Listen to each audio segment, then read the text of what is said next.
Mga kwento ng pag-ibig, kwento ng pag-asa at mga kwento ng buhay dito sa Barangay Love Stories. Love Stories.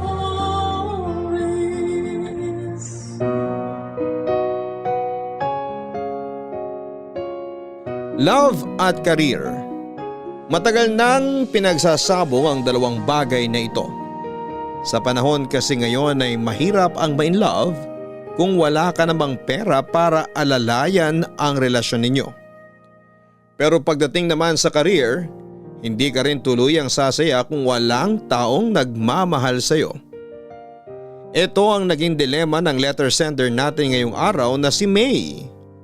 Matagal na niyang hinahangad na magkaroon ng matinong love life.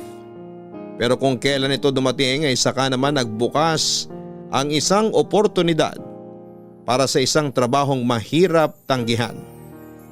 Alin sa dalawa kaya ang pipiliin ni May? Yan ang ating pagkakaabangan dito sa mga kwento ng pag-ibig, buhay at pag-asa sa nangungunang Barangay Love Stories.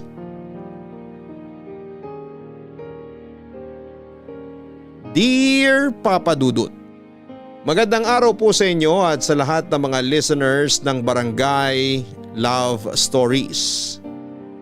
May nalaman po ang itawag ninyo sa akin, 35 years old. Laking lolo at lola po ako dahil bata pa lamang ay hiwalay na ang mga magulang ko. Ayaw po kasi nila lolo at lola sa papa ko dahil galit sila sa kanya matapos nitong itanan si mama kung kailan ay patapos na sana siya sa pag-aaral. Dahil sa nangyari ay hindi na nakapagtapos sa college si mama. Ako po ang naging bunga ng pagtatanan na yon ng magulang ko, Papa Dudut. Dahil walang ama, kinailangan mag-abroad ni mama para masuportahan ang pangangailangan ko. Iniwan niya ako sa pangangalaga nila lolo at lola dahilan para lumaki akong salad sa pagmamahal ng ama't ina. Okay naman po ang naging pagpapalaki sa akin ng lolo at lola ko. Sila ang gumagabay sa akin, nag-alaga at nagmahal. Mga bagay na ang mga magulang ko sana ang nagbibigay. Pero kahit na ganoon, Papa Dudut, ay hindi ko pa rin maitatanggi na umaasa pa rin akong mabubuo ang pamilya namin balang araw. Pagtanda ko ay sinubukan ko pong hanapin si Papa. Kahit na parang imposible na noong mabuo pa ang pamilya namin ay hindi pa rin nawala sa akin ang pag-asa na baka maibalik pa namin ang dati. Matagal bago ko nahanap si Papa. Sa pagtatanong-tanong ko ay natuntun ko kung saan siya nakatira. At agad po akong nagpakilala sa kanya bilang anak niya.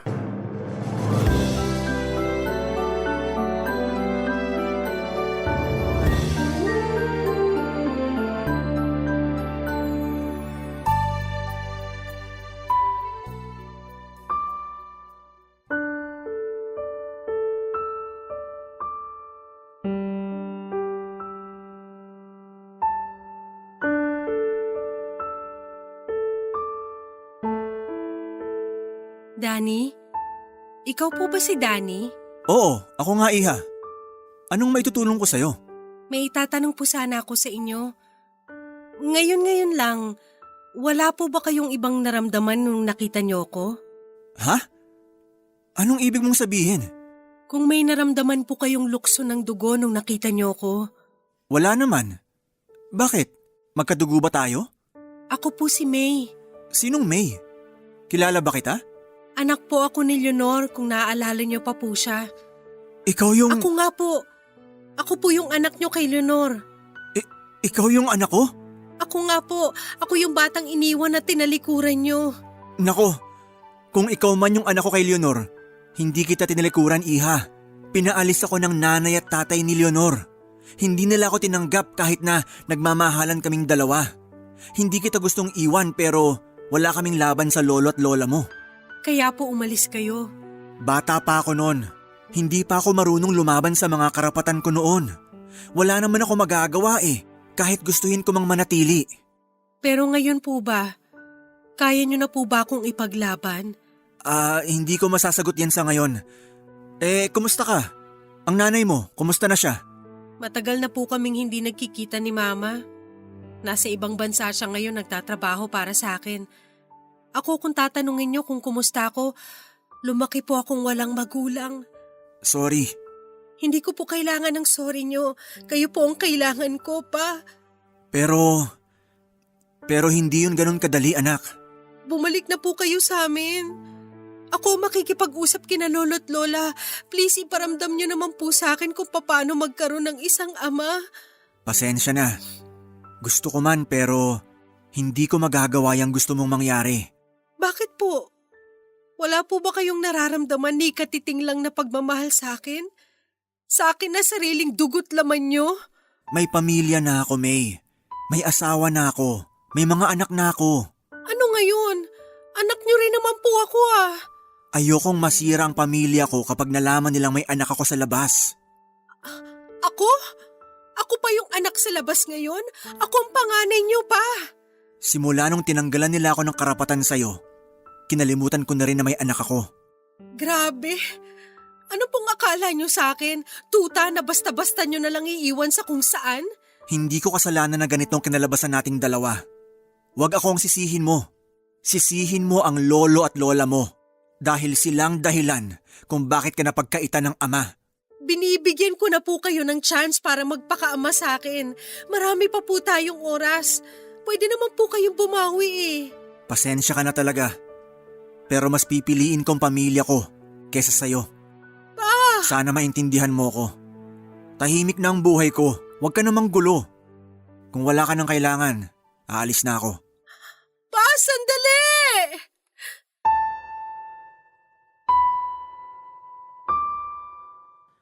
Papadudot simula ng araw na yon ay hindi na ako muling hinarap ni Papa. Hindi ko alam kung dahil ba walang magulang na gumagabay sa akin, kung kaya katulad nila ay maaga rin akong nagkaroon ng pamilya. Ang boyfriend kong si Ken ang naging kagapay ko sa mga problemang dumarating sa buhay ko. Tuwing malungkot ako ay siya ang nagpapasaya sa akin. Dahil sa pagmamahalan naming dalawa, nakabuo kami ng bata. Pinanindigan naman po niya ako, Papa Dudut. Nung magkaanak ako ay tumira ako sa kanila, kaso sa pagtira ko sa kanilang pamamahay ay doon na nagbago ang ugali ni Ken. Nahilig siya sa pag-inom ng alak kasama ang barkada niya. Nalulong din siya sa sugal. Tuwing pinapagalitan ko si Ken dahil sa kanyang bisyo ay umeeksena kaagad ang biyanang ko para kampihan siya. May tuturing ko pong impyerno ang naging buhay ko sa bahay nila Ken. Pero dahil mahal ko siya ay tiniis ko ang lahat, Papa Dudut. Kahit araw-araw akong binubungangaan ng nanay ni Ken ay kinikimkim ko lamang ang lahat ng sama ng loob ko. Ipinamukha sa akin ng biyanang ko na kahit may anak na kami ni Ken ay wala pa rin akong karapatan sa kanya dahil hindi naman kami kasal. Ang malala pa ay kinukonsinti pa ng biyanang ko ang mga maling ginagawa ng anak niya. Imbes na tulungan ako sa pag-aalaga ng anak ay puro barkada lang ang inatupag ni Ken. Nagbubuhay binata pa rin siya kahit na kung tutuusin ay isa na siyang ama. Matapos ang ilang taon ay nagkaroon ulit kami ng anak ni Ken, Papa Dudut. Sa pagkakataong yon ay akala ko ay magbabago na siya. Pero mas lumala pa ang ugali nito. Kahit nasasaktan na ako noon ng nanay niya ay wala man lang pakialam si Ken. Deserve ko raw lahat ng yon dahil masyado raw akong pakialamera. Papa Dudut, dumating yung araw na hindi ko na kinaya ang lahat. Dala ang dalawa kong anak ay nag-alsa balutang kami sa pamamahay nila Ken matapos malagay sa panganib ang buhay ko sa loob ng kanilang pamamahay.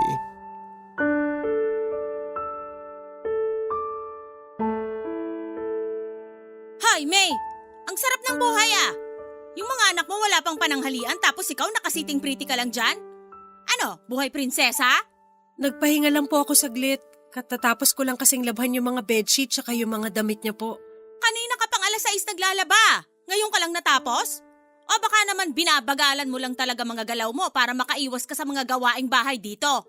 Hindi naman po. Madami lang po kong nilabhan. Masyado po kasing malalaki yung mga damit niyo na pinalaban niyo eh. Anong gusto mong sabihin? Pinapalabas mo bang mataba ako? Ganon? Hindi po. Kung ayaw mo maglaba, sabihin mo lang. Hindi yung nang-iinsulto ka pa dyan. Kaya kong laban mga damit ko. Opo. Oh, ano pang inuupo-upo mo dyan? Maghanda ka na ng pananghalian? Anong hinihintay mo? Pasko? Eto na po, magluluto na. Ay, wala pa po pala tayong bigas. Naisain ko na yung huli kaninang umaga. Ano ka ba naman, May? Bakit ngayon mo lang sinabi? Eh, ngayon ko lang po naalala eh. O anong gagawin mo ngayon? Eh di bumili ka ng bigas? Lahat na lang ba sasabihin ko kung anong gagawin? Daig mo pa bata eh. Gamitin mo naman kukote mo, May. Asan po yung pambili? Wala po akong pambili. Ayan, dyan kayo magaling. Ang iasa sa amin lahat ng pangangailangan nyo. Mag-aanak-anak kayo tapos bigas lang, wala man lang kayong pambili. Nag-resign na po kasi si Ken sa trabaho niya. Wala na po siyang naiaabot na pera sa akin. Sisisihin mo pa anak ko? Ang kapal naman ng mukha mo. Siya na nga to nagtatrabaho para sa inyo mag-iina? Siya pa nagkasala kasi nag-resign siya sa trabaho? Eh siya naman po talaga kasi dapat… Sasagot pa eh! Palamunin ka na nga lang dito. Huwag ka nang sumagot. Nag-e-explain lang naman po ako. Hindi ko kailangan ng explanation mo. Ang kailangan ko, ayusin mo trabaho mo sa pamamahay na to kasi nakikitira ka lang dito. Hindi naman po ako katulong niyo eh. Anong sabi mo? Wala po. Narinig ko yon. Hindi ka katulong? So sino nga asahan mong gagawa ng mga trabaho mo? Ako? Saan mo ba napupulot yung kakapalan ng mukha mo? Ginagawa ko naman po lahat ng gusto niyo eh. Sumasagot ka pa talaga? Anong ginagawa? Eh kung hindi nga kita uutusan, hindi ka gagalaw eh. Ilugar mo yung sarili mo rito. Amin na nga lang po yung pera. Bibili na po ako ng bigas para makapagluto na po ako. Ano, galit ka? Tinatabugan mo ko? Ha? Huwag mo akong tinatarayan. Wala kang modo. Aray ko po! Kulang pa yan sa pagiging bastos ng bunganga mo. Patayin niyo na lang po ako kung yan ang gusto niyo. Total, galit na galit naman kayo sa akin eh. Patayin niyo na ako. Gusto mong totohanin ko yung hamon mo? Ha? Hindi kita uurungan. Antayin mo ako rito. Asar ba? Asar ba itak? Gusto mong mamatay? Ha? Halika rito. Tatagain ko yung bunganga mo para matigil ka na. Sandali po. Aling Imelda! Bumalik ka rito, buisit ka! Ako ba talaga, ha? Lakas-lakas ang loob mong babae ka?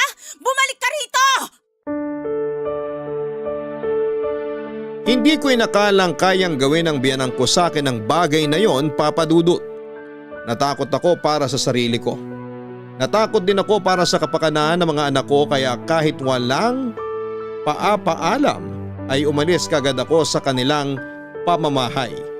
Pinagkakaisahan na kasi nila ako lahat noon na para bang sobra-sobra ang kasalanang nagawa ko sa kanila. Pati si Ken ay isa rin sa mga nagpahirap ng buhay ko. Para makaiwas sa gulo ay bumalik na lamang ako kina lolo at lola. Sobrang lungkot na naging buhay ko noon, Papa Dudut.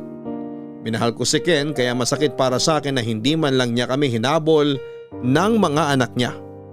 Parang mas masaya pa nga siya na wala na kami ngayon sa buhay niya. Papa Dudut, pinangako ko noon sa sarili ko na hindi ko ipaparanas sa mga anak ko ang pagkakaroon ng broken family. Pero hindi ko ito natupad. Bukod sa nawalan ng ama ang mga anak ko, ay wala rin akong trabaho noon kaya hindi ko alam kung papaano ko bubuhayin ang mga bata. Mabuti na lamang at naawa sa amin ang tita ko na siyang nagbolontaryo para alagaan ang pangalawa kong anak. Nang mga panahong yun ay naisip kong lumuwas para maghanap ng trabaho. Iniwan ko ang panganay ko kina lolo at lola at sinubok ko ang swerte ko sa Maynila. Doon po ay nakakilala po ako ng bagong lalaki sa buhay ko, si Warren. Sa Maynila ay nakahanap ako ng trabaho sa shop ng isang kamag-anak, Papa Dudut. Habang nasa malayo ay narealize ko na napakahirap palang malayo sa mga anak. Kaya hindi ko maintindihan kung bakit ito nakayana ng mga magulang ko. Pati na rin ang ama ng mga anak ko. Naisip ko noon na parang sobrang malas ng buhay ko. Dinanas ko rin ang mga pinagdadaanan ng magulang ko. Maagang nagkapamilya, broken family at ngayon ay nalayo rin ako sa mga anak ko. Para bang kung ano ang nilakaran nila noon ay doon din ako patungo. Papadudot, ang mga sinasahod ko sa shop na pinagtatrabahuhan ko ay agad kong ipinapadala sa probinsya para may panggastos ang mga anak ko. Hindi rin naman kasi nagbibigay ng sustento si Ken, kaya kailangan kong kumayod ng doble para sa akin at para sa mga bata. Dahil sa hirap ng buhay at sobrang mahal na mga gastusin ay matagal bago ako nakabalik sa amin. Sa katunayan, hindi nga ako nakauwi sa amin noong magkasakit ang lola ko. Nagpapadala ako noon ng pera para sa gamot niya. Pero hindi ito sapat dahil hindi ito kasya para sa mga pang-araw-araw nilang gastusin. Sa huli ay sa ospital na po namatay ang lola ko. Sobrang sakit para sa akin na hindi ko man lang nakita at nadalaw sa huling pagkakataon ang taong nagpalaki at nag-alaga sa akin, Papa Dudut. Sa kalagitnaan ng pagluluksa ko ay isang tao po ang dumating sa buhay ko. Si Warren na nakilala ko lang online. Sa kanya po ako humugot ng lakas at inspirasyon para lumaban sa araw-araw na problema. Hello, Warren? Hello? Naririnig mo ba ako? Oo, naririnig na kita. Good. Pero ikaw naman ang hindi ko makita. Ayusin mo yung webcam mo. Sandali lang. Luma na kasi tong webcam na binigay sa akin eh. Baka hindi malinaw yung video ko. Okay na, kita na kita. Ayos na ba? Oo, maayos na. Ayan, at least napatunayan ko na hindi ka scam. Nakikita na kitang gumagalaw. Bakit? Akala mo ba peke yung mga pictures ko? Nung una, oo. Ayaw mo kasi makapag-video call eh. 1 buwan na tayo magka-chat, hindi ka pa rin nagpapakita sa video. Siyempre, mag-iinala ako. Pero ngayon, wala na yung mga hinalang yun. Eh kasi naman, hirap ako makahanap ng computer shop na may webcam. Yung iba naman walang headset. So ano, approve ba sa'yo? Oo naman. Matagal ka na kayong approve sa akin. Ay sus! Eh ako, approve ba sa'yo? Oo naman. Pero alam mo, mas pogi ka pala kaysa sa mga pictures mo. Insulto ba yun o papuri? Papuri yun, uy. Tingin ko, mas pogi ako sa personal. Mukha nga. Kumusta naman dyan sa Middle East? Dito? Mainit pero okay naman. Mas masarap ang buhay dito kumpara dyan sa Pinas. Hindi nga. Ibig bang sabihin yan wala ka ng planong bumalik dito sa Pinas kasi maganda na buhay mo dyan? Sa tingin ko, hindi na ako babalik dyan. Maganda na ang buhay ko rito eh. Talaga? For good ka na? Wala na talagang balikan? Basta ayoko dyan. Mas chill ako rito kumpara sa buhay ko noon dyan sa Pilipinas. Eh paano tayo magkikita niyan kung ayaw mo nang bumalik dito? Ikaw na lang kaya magpunta rito sa Middle East. Ano namang gagawin ko dyan? Dito ka magtrabaho. Ay, ayoko. Masyado yung malayo. Tsaka hindi ba nakakatakot dyan? Hindi naman. Basta nasa tamang mga tao ka lang, magiging safe ka rito. Nakakatakot kasing ibang bansa eh. Nandito naman ako. Ano kinatatakot mo?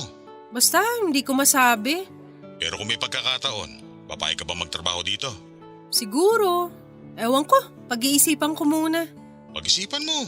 Nandito lang ako maghihintay sa'yo. Sige, pag-iisipan ko.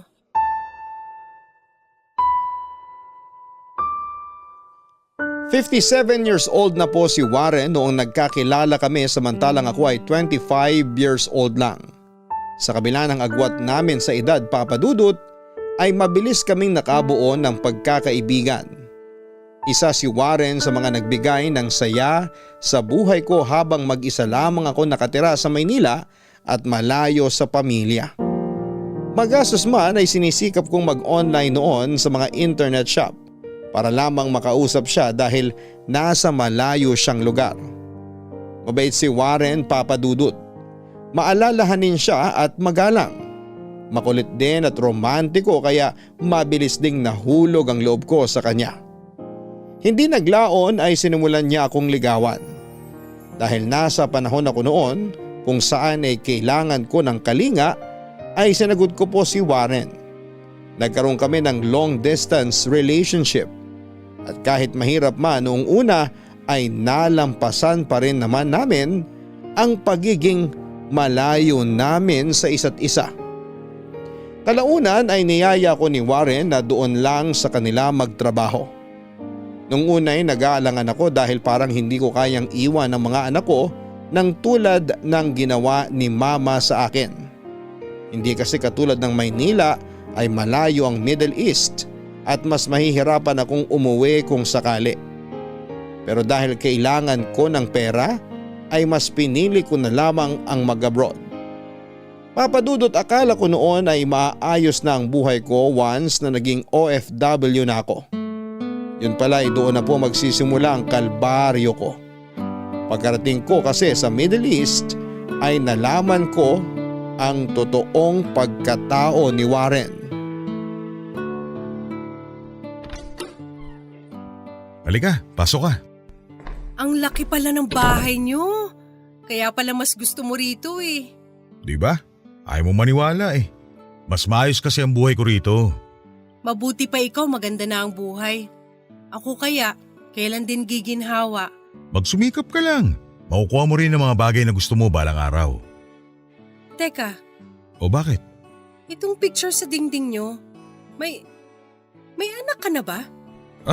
Hindi ko ba nasabi sa'yo? Oo, meron na akong anak. Single dad ka? Hindi rin. May asawa na ako, May. May pamilya ka na? Bakit hindi mo sinabi sa akin? Kailangan bang sabihin? Natural! Warren, ano ka ba? Yan ang unang bagay na kailangan mong banggitin kapag pumapasok ka sa isang relasyon. Grabe ka! Hindi ko na sinabi sa'yo kasi para sa akin hindi naman importante yun. Para sa akin importante yun.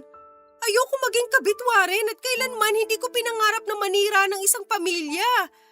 Tapos ano to? Papupuntahin mo ako rito sa bahay niyo na parang wala lang?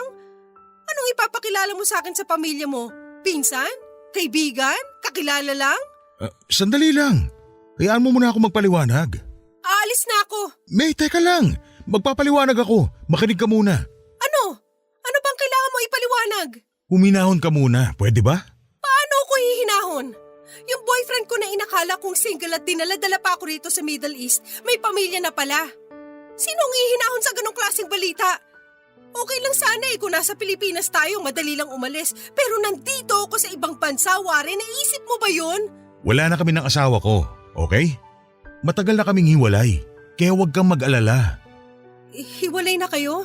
Oo, kaya pwede kong gawin ang anumang gusto kong gawin. Kasi totoo naman, single ako ngayon. Bakit? Ba't kayo naghiwalay? Komplikado eh.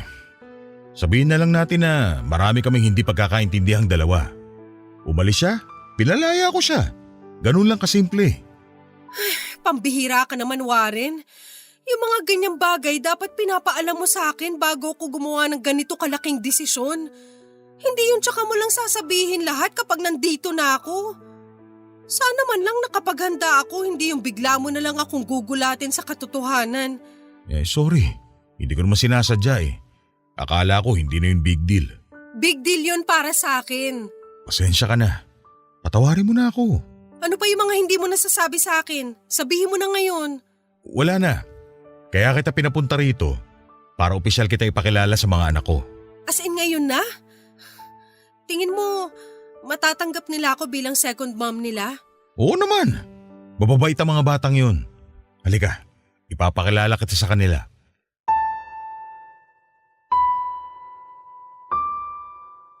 Hindi ko inaasahan, Papa Dudut, na may sarili na palang pamilya si Warren pero matapos niyang i-explain ang lahat, ay tinanggap ko na lamang ang katotohanan yon. Pero kahit tanggap ko na may anak na si Warren, ako naman ang hindi tanggap ng mga anak niya. Naramdaman ko ito noong ibinahay ako ni Warren para akong katulong kong ituring noon ng mga anak niya. Ayaw nila sa akin dahil pakiramdam nila ay ako ang dahilan kung bakit naghiwalay ang mga magulang nila kahit na ang totoo ay matagal na silang wala noong nagkakilala kami. Papa Dudut, inalipusta ako ng mga bata. Pero lahat ng yon ay tiniis ko dahil anak sila ni Warren.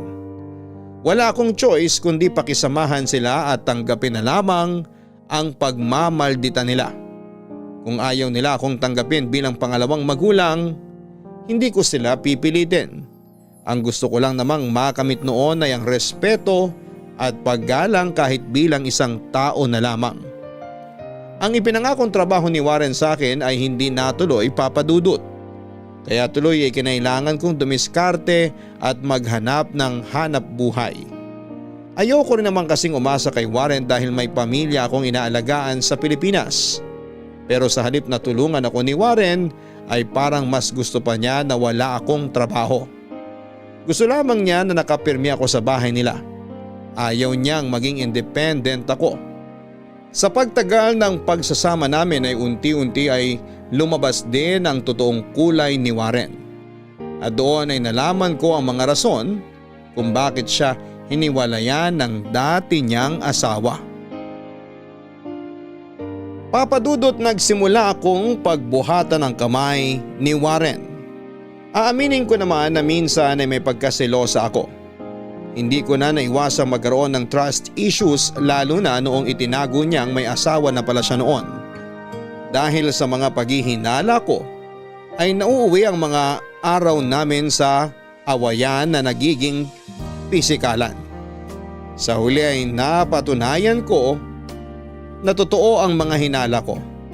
Kahit ako na ang babae sa buhay niya ay nahuli ko si Warren na nakikipag-usap pa rin sa mga ex niya. Hindi lang sa isa kundi sa iba't ibang babae na nakarelasyon na niya. Papa Dudut, naging battered girlfriend ako. Pero sa kabila ng lahat ng ito ay nagpabulag pa rin ako dahil sa pag-ibig.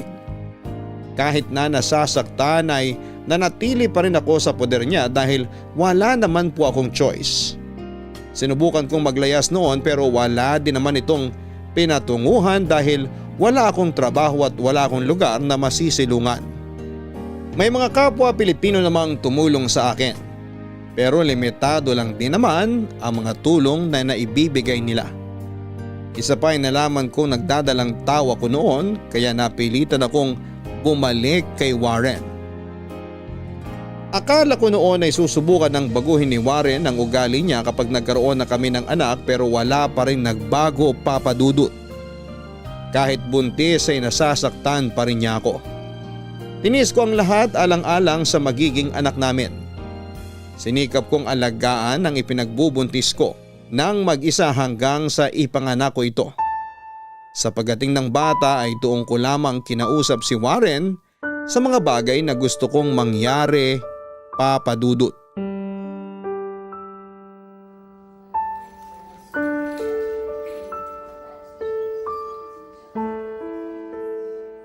May, mabuti naman gising ka na.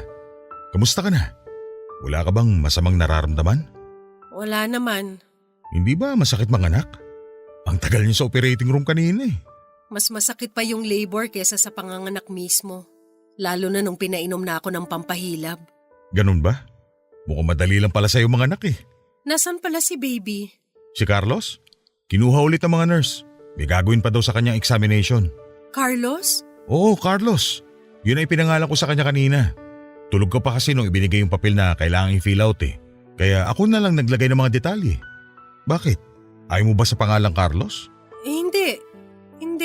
Maganda naman. Pero plano ko sana siyang pangalanang James eh. Okay na yun. Carlos, James, kahit anong pangalan pa yan. Ang mahalaga safe si baby. At syempre pati ikaw. Eh tayo naman. Ha? Tayong dalawa, paano tayo? Anong meron sa atin? Bakit yan ang tinatanong mo? Bago ko itinakbo rito sa ospital nag-aaway tayo. Nakalimutan mo na ba? Ah, yun ba? Hayaan mo na yun. Nanganak at lahat, yan pa rin nasa isip mo. Hindi pwedeng hayaan na lang yun. Kaya lumalakas ang loob mong mambabae dahil lagi na lang ganyan. Lagi na lang kitang hinahayaan. May anak na tayo, Warren. Hindi na ako makapapayag na patuloy ka pa rin dyan sa pambababae mo. Hindi naman ako ng bababae ah. Anong hindi? Harap-harapan mo ako niloloko. Nagbubulag-bulagan lang ako dahil mahal kita. Hindi lang ako kumikibo pero deep inside nasasaktan ako sa mga ginagawa mo. Praning ka lang. Ikaw lang ang babaeng mahal ko. Maniwala ka sa akin. Huwag na tayo maglukuhan. Ginagawa mo akong tanga eh. Alam ko kung anong ginagawa mo at kahit ano pang sabihin mo, hindi na ako mauuto. Kaya ngayon tatanungin kita, saan ba papunta tong relasyon natin? Kasi sabihin mo lang kung ayaw mo na sa akin para matapos na tayo, hindi yung ginagawa mo kung option na itinatabi na lang kapag may nahanap kang bagong babae sa buhay mo. Hindi naman option ang turing ko sa'yo ah. Ganyan ang nararamdaman mo kasi ganyan ang iniisip mo sa sarili mo. Huwag mo na akong paikutin, Warren. Tama na, hindi na ako papayag sa mga ginagawa mo. Kailangan ko rin bigyan ng halaga tong sarili ko. Mamili ka, mga babae mo o kami ng anak mo. Siyempre kayo. Ano ba namang klaseng tanong yan? Sincere ba yan? O sinasabi mo lang para hindi kami mawala sa buhay mo ng anak mo? Totoo itong mga sinasabi ko. Sige, pangako. Hindi na ako makikipag-usap sa ibang babae. Simula ngayon, ikaw na lang talaga. Pangako yan sa ngalan ng anak natin. Sa ngalan ni Carlos. Sana nga, mapanindigan mo yung mga sinasabi mo. Oo naman. Mahal kita eh. Mahal ko kayong dalawa ng anak ko. Maraming salamat at kami ang pinili mo. Hiling ko na sana nagbago ka na talaga. Huwag ka mag-alala, May. May isang salita naman ako eh. Mabuti kung ganun. Nasaan na pala si Baby Carlos? Pwede ko na ba siyang makita? Oo naman. Pero sandali lang. I-check ko lang muna kung nakabalik na siya sa nursery.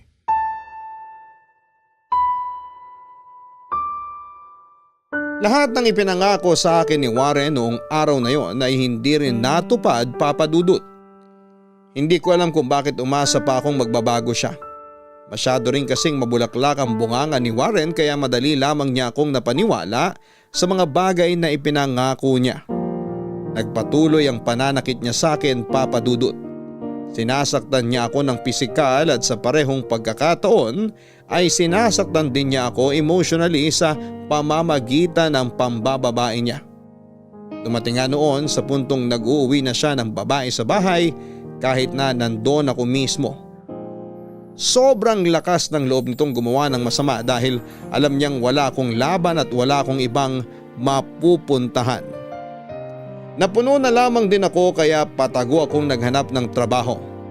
Mabuti na lamang, Papa Dudut, at nakahanap ako ng trabaho sa tulong ng mga kababayan natin sa Middle East na handang tumulong sa mga katulad kong wala ng ibang makakapitan pa.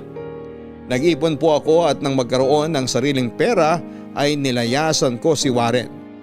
Tanggap ko na noon na hindi talaga niya ako mahal kahit na may anak kami, kaya hiniwalayan ko na lamang siya.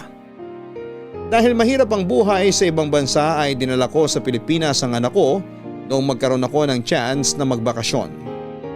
Iniwan ko ang bata kay mama na noon ay nakabalik na mula sa pagtatrabaho niya sa abroad. Saka ako bumalik ng Middle East para magpatuloy sa pag-iipon ng pera. Papadudod sa mga sumunod na buwan ay naging payapa rin sa wakas ang buhay ko. Mas lalo pa itong gumaan noong nakilala ko ang isa na namang lalaki sa buhay ko. Walang iba kung hindi si Sam.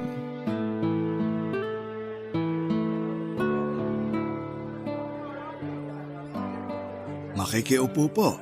Sige lang po, upo kayo. Masarap tong luto nila, no? Oo nga po mga lutong bahay talaga. Nakakamiss kumain ng lutong Pinoy. Mabuti nga may mga ganitong klaseng salo-salo ng mga Pinoy rito. Kahit papano, parang nasa Pinas na rin tayo. Kanya-kanyang luto, tapos share-share. Lahat masaya. Lahat magkakasama. Parang fiesta na rin. Oo nga po Matagal ka na ba rito sa Middle East? Opo, mga ilang taon na rin po ako rito. Kayo po? Matagal na. Mga dekada na. Matagal na nga talaga. Ano pong trabaho nyo kung hindi nyo mamasamain? May sarili akong business dito. Ikaw? DH po ako. Ganon ba? Opo, mabuti na nga lang may mga nakilala akong kababayan natin dito. Sila yung tumulong sa akin para makahanap ng trabaho. Bakit? Nagpunta ka ba rito nang walang kasiguraduhan kung may makukuha kang trabaho o wala? Hindi naman po. Sure naman ako nung una eh. Sabihin na lang natin na may nagdala sa akin dito na isang tao. Pinagkatiwalaan ko ng buo pero pinabayaan lang din ako. No choice ako kundi dumiskarte para sa sarili ko. Yung mga pinangako niya sa akin napako lang eh. Nako, mahirap nga yan.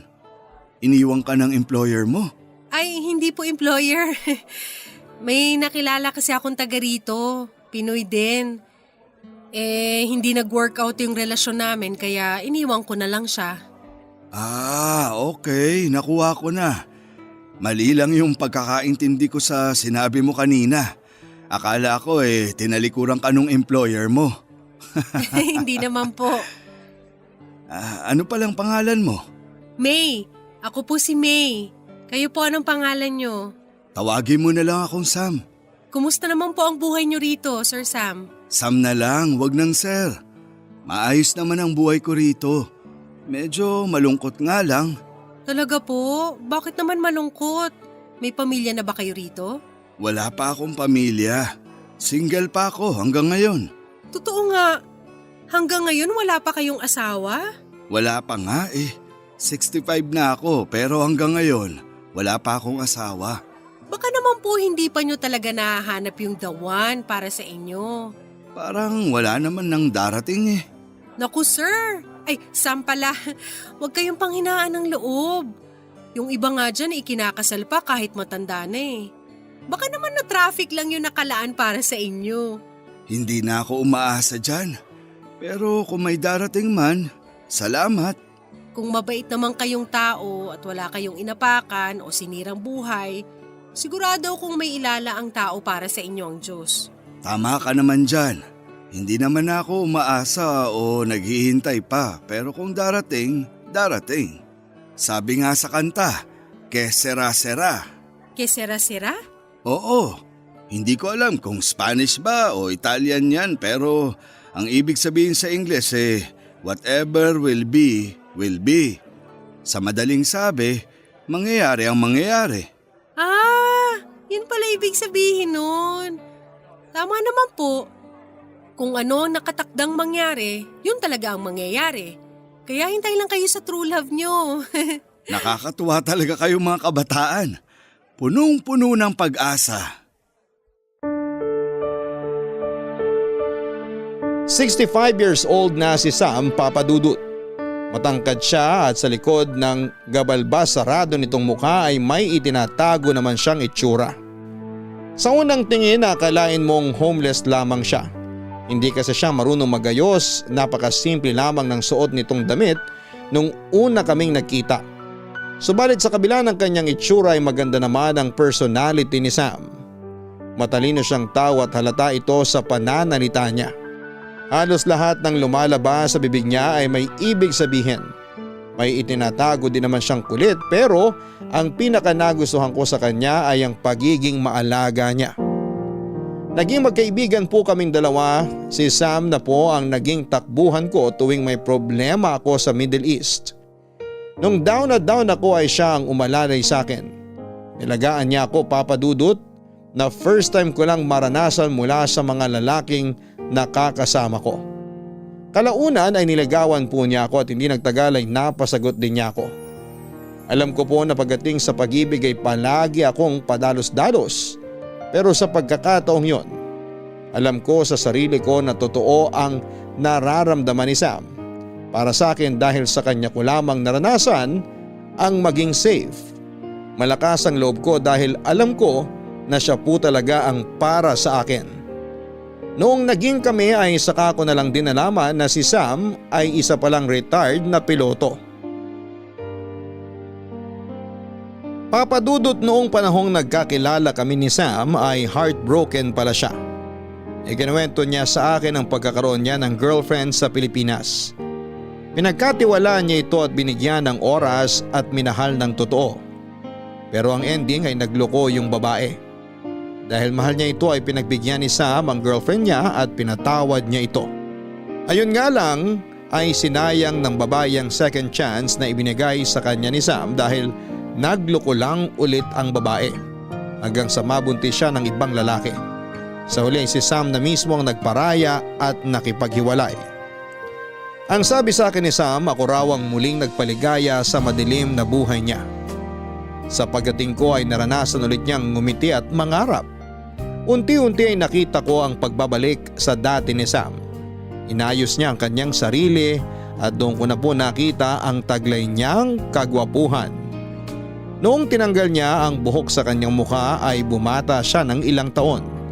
Sa pagtagal ay nadagdagan din ang timbang niya at bumalik siya sa dati niyang kakisigan.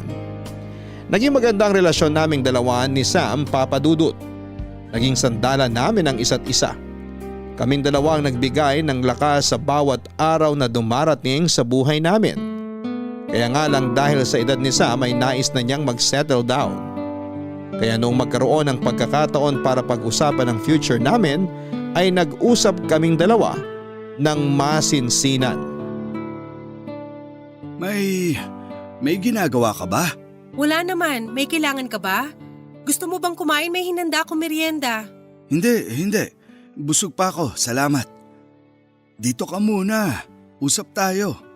Tungkol saan? Wala naman, tungkol lang sa buhay. Tungkol sa plano natin sa hinaharap. Okay. Ano bang plano mo rito sa Middle East, May? Anong ibig mong sabihing plano? Anong plano mo sa buhay mo rito? Hanggang kailan ka magtatrabaho sa Middle East? Kailan mo planong umuwi? Mga ganong bagay. Ako? Kasi alam mo, nagpunta ako ng Middle East sa pag-asang maayos ko ang buhay ko. Matutulungan ko ang pamilya ko. Mabubuhay ko ang mga anak ko. Sa ngayon hindi ko pa nagagawa yun eh. Nasimulan ko na, oo, pero hindi ko pa talaga ganap na nakukuha yung mga pangarap ko para sa sarili ko, sa pamilya ko, tsaka sa mga anak ko. Ibig bang sabihin yan, wala ka pang planong umuwi sa Pilipinas? Sa ngayon, parang wala pa. Hindi pa kasi ako nakakapag-ipon eh. Pero sure naman ako na uuwi rin ako balang araw. Siyempre, nandun yung pamilya ko eh. Ganun ba? Bakit mo naman natanong? Ako kasi, alam mo naman, this year magsi-69 na ako, di ba? Oo, alam ko. 3 months na lang birthday mo na. Oo, malapit na. Naisip ko kasi na gusto ko na mag-settle down bago ako mag-70. Mag-settle down? Oo, hindi naman natin may kakaila na matanda na ako. Naubos ko na yung mga panahon ko sa pagtatrabaho. Tutal, may ipon naman na ako. Naisip ko na bumalik na lang sa Pinas para doon na ako mag-retire. Ganun ba? Magandang idea nga yan. Mas maganda kapag bumalik ka pa rin sa sarili mong bansa. Deserve mo yan. Pero ang akin lang naman, gusto ko sana na kasama ka sa pagbabalik ko. Ako? Oo, ikaw, May. Gusto ko na ikaw ang makasama ko sa Pilipinas. Wala na rin naman akong ibang pamilya doon. Ikaw na lang yung itinuturing kong pamilya ko. Pero paano yung trabaho ko rito? Yun nga ang dahilan kung bakit kinakausap kita ngayon. Willing ka ba na i-give up yung trabaho mo rito para samahan ako sa Pilipinas? Alam ko na may mga pangarap ka pang gustong maabot. Pero pwede bang abutin mo yung mga pangarap na yun na kasama ako? Sa Pilipinas, sa lugar kung saan tayo pwedeng maging masaya. Kapag ba ikaw ang pinili ko, sigurado ka ba na hindi ko yun pagsisisihan? Hindi ko alam kung ano yung mga bagay na pwede mong pagsisihan. Pero ang masasabi ko lang sa'yo, kapag sinamahan mo ko sa pag-uwi ko, hindi kita pababayaan, hindi kita iiwan, hindi kita ipagpapalit kanino man.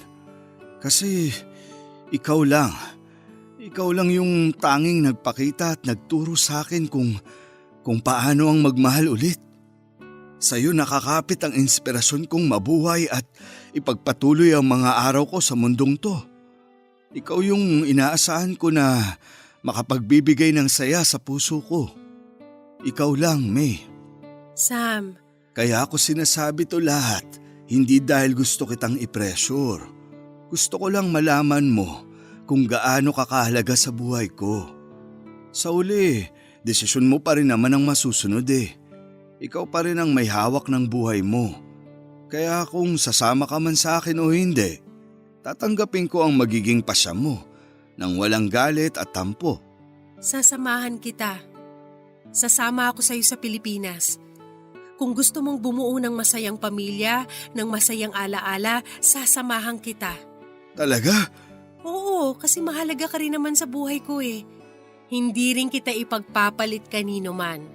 Yung trabaho, makakahanap tayo ng bago. Pero ikaw, mahirap nang hanapin ang isang tulad mo. Kaya hindi na kita pakakawalan sa buhay ko. Maraming salamat, May. Maraming salamat din na dumating ka sa buhay ko.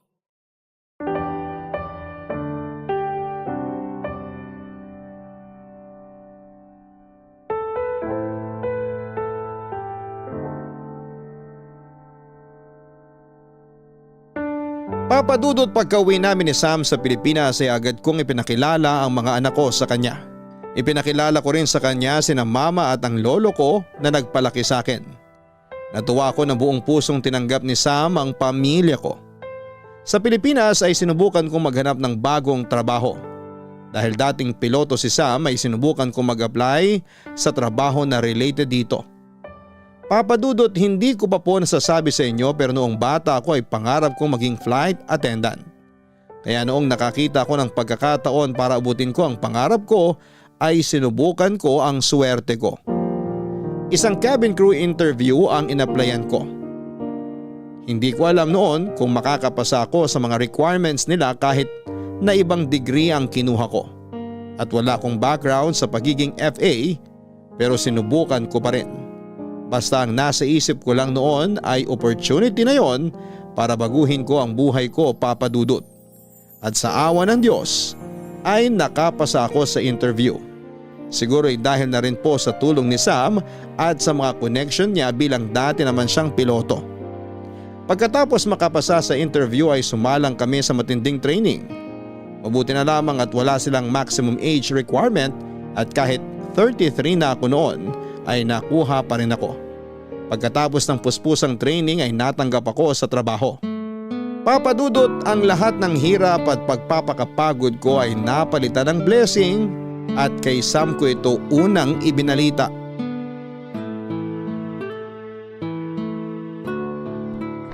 Sam? Sam! Nasaan ka? Nandito ako. Bakit? May sasabihin ako sa'yo. Halika dali.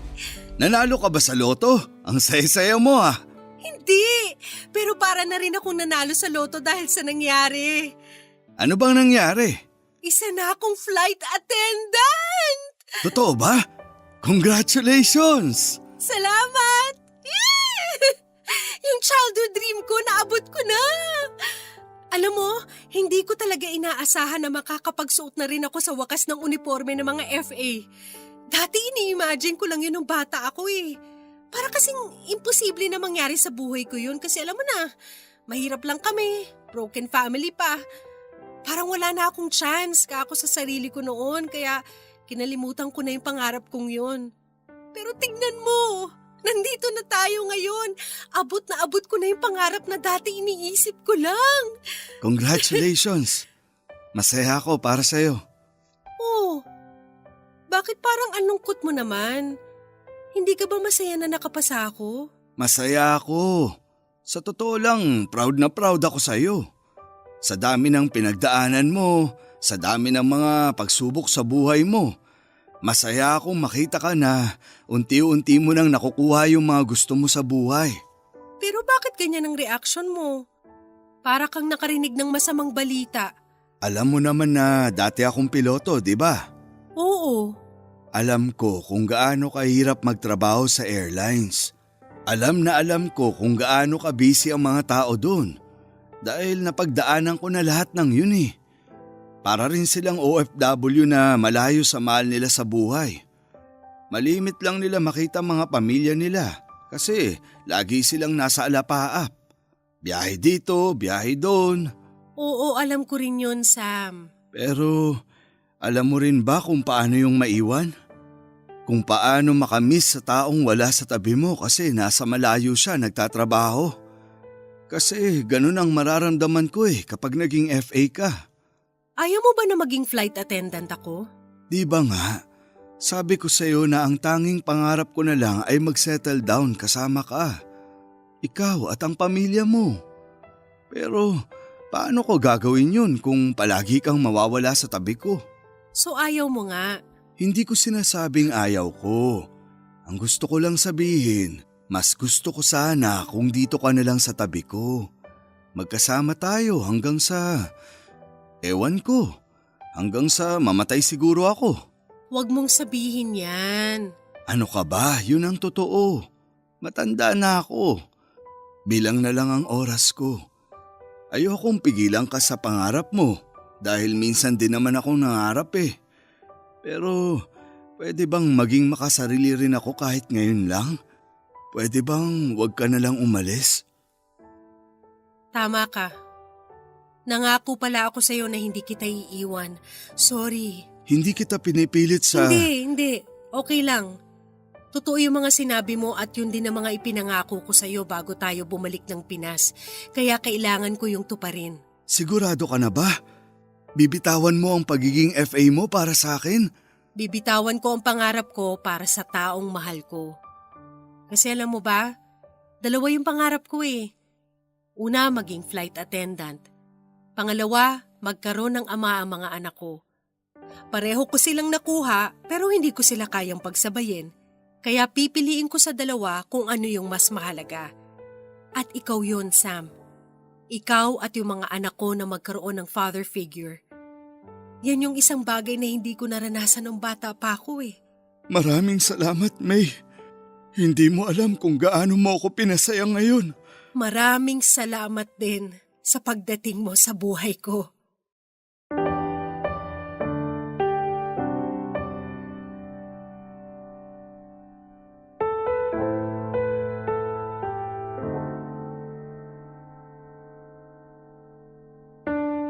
Para sa pag-ibig, isang oportunidad sa buhay ko ang pinakawalan ko, Papa Dudut. Pero kahit ganoon ay wala akong pinagsisihan sa naging desisyon ko. Kung sa panahon ngayon ay marami ang pumipili ng love over career, ako ay love ang pinili ko. Love na matagal ko nang ipinapanalangin. Love na matagal ko nang hinahanap. Kaya naman nang dumating ito sa buhay ko ay hindi ko na ito pinakawalan pa. Masaya ako na malamang nakapasa ako para maging flight attendant, ngunit hindi yun ang priority ko sa buhay. Ang priority ko po ay ang makasamang mga anak ko at mabigyan sila ng ama na makakasama nila sa kanilang paglaki. Naranasan kong lumaki sa isang broken family at hindi naging maganda ang buhay ko dahil doon. Kaya naman babaguhin ko ang direksyon ng buhay ko ng mga anak ko para hindi nila maranasan ang mga pinagdaanan ko. Nagpakasal kaming dalawa ni Sam, Papa Dudut, at ngayon ay siya na ang legal guardian ng mga anak ko. Inako ni Sam ang mga bata na parang kanya, kaya naman bilang ganti ay mananatili ako sa kanyang tabi bilang isang mabuting may bahay. Ibibigay ko sa kanya ang tunay na pagmamahal na deserve niya. Wala pong perpektong pamilya pero masaya na ako na meron na akong kumpletong pamilya. Isang tindahan ang ipinatayo ko para magkaroon kami ng daily income. Kung ako ang tatanungin ninyo, Papa Dudut, masaya na po ko ngayon kasama ang asawa ko at mga anak ko. Malayo man ito sa pinapangarap ko noong bata ko ay nakuha ko naman ang pamilyang inaasam ko. Dito na po nagtatapos ang aking kwento. Sana ay naging makahulugan po ito para sa lahat ng mga nakikinig. Maraming salamat and God bless. Ang inyong forever kapuso at kabarangay, May. Mga kabarangay, lahat tayo ay may choices sa buhay. May mga bagay tayong pinipili na minsan ay pinagsisisihan natin. May mga pagkakataon naman na ikinaka-proud natin ang mga nagiging desisyon natin sa buhay. Basta sa huli, kung ano man tayo ngayon ay dahil sa mga choices natin sa buhay. Ituring natin ang mundo bilang isang malaking chess game na bawat galaw ay kailangang pag-isipan para hindi tayo ma-checkmate sa dulo. Hanggang sa muli, ako po si Papa Dudut sa mga kwento ng pag-ibig, buhay at pag-asa sa Barangay Love Stories number 1. Sabay-sabay nating pakinggan ang iyong kwento ng pag-ibig, buhay at pag-asa. Ipadala lang sa barangaylovestories@yahoo.com. Nagustuhan ng iyong napakinggan? Ituloy yan via live stream sa www.gmanetwork.com/radio. Barangay Love Stories. Love Stories.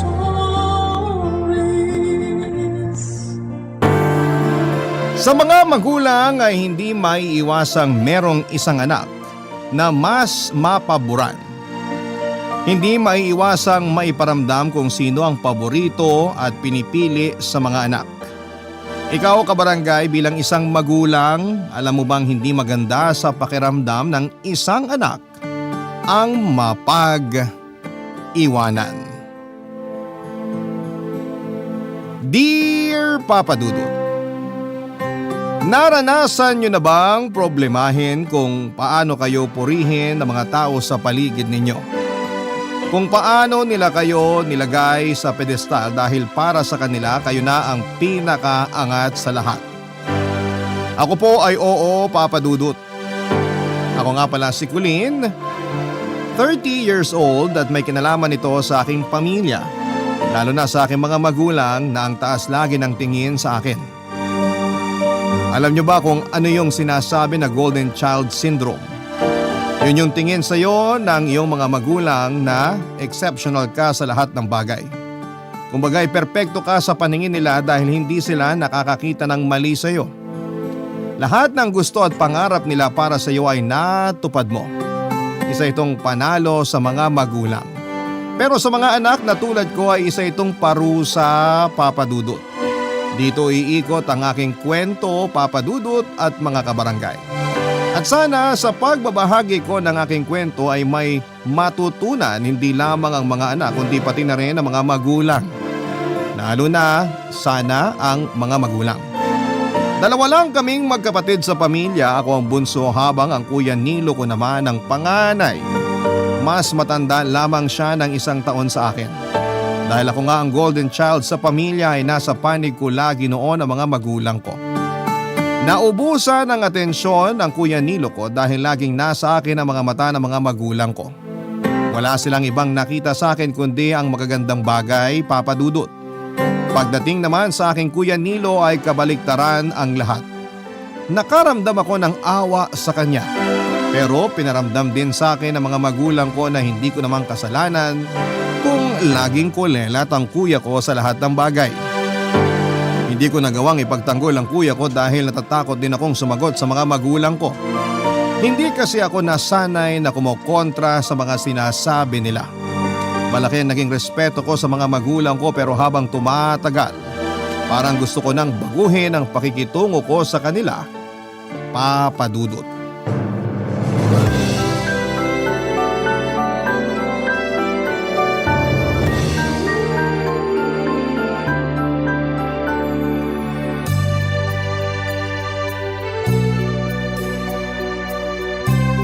Colleen, pakiabot mo naman yung kanin sa tatay mo. Sige po. Tay, kanin po. Salamat, Colleen.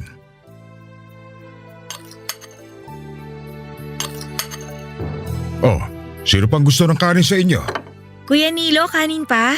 Huwag mo nang bigyan ng kanin ng kuya mo. Hirap na nga maglakad yan, bigat ng tiyan eh. Ay, paabot na lang tubig, Colleen. Pangtunaw ng taba sa tiyan. Hindi tubig ang solusyon sa taba. Ehersisyo at pagtigil sa bisyo. Heto na naman tayo. Ano sabi mo? Ang sabi ko po… Nay, tay. May trabaho na po pala ako. Talaga? Ang bilis mo namang makahanap ng trabaho. Last week ka lang yata nag-resign sa dati mo pinapasukan ah. Magdududa ka pa ba sa kakayanan ng anak mong yan? Alam mo namang magaling si Colleen. Matagal na nga ang 1 linggo sa paghahanap ng trabaho sa kanya eh. Congrats anak. Akala ko magpapahinga ka pa. Magpapahinga muna sana ako. Kaya lang inoffer sa akin ng kabatch ko yung trabaho. Naisip ko sayang naman kung tatanggihan ko. Tsaka sinubukan ko lang naman baka sakaling umubra. Tinanggap po ako. Sayang naman po kung hindi ko itutuloy. Ay, mabuti pa itong si Colleen. Hindi pa petiks-petiks lang sa buhay. Hindi katulad ko, no? Narinig kita. Kung bubulong ka, hinaan mo pa. Sino ba nagsabing bumubulong ako? Anay, Nay! Mas mataas po ang sahod kumpara sa dati kong trabaho. Tsaka mas maganda po ang mga benefits. Hindi na matanggal ang ngiti ko. Parang nabusog na ako sa binalita mo. Kunin niyo na nga tong kanin sa plato ko. Ayoko na palang kumain. Solved na ako eh. Ang tatay talaga. Masaya ako para sa iyo, Colleen.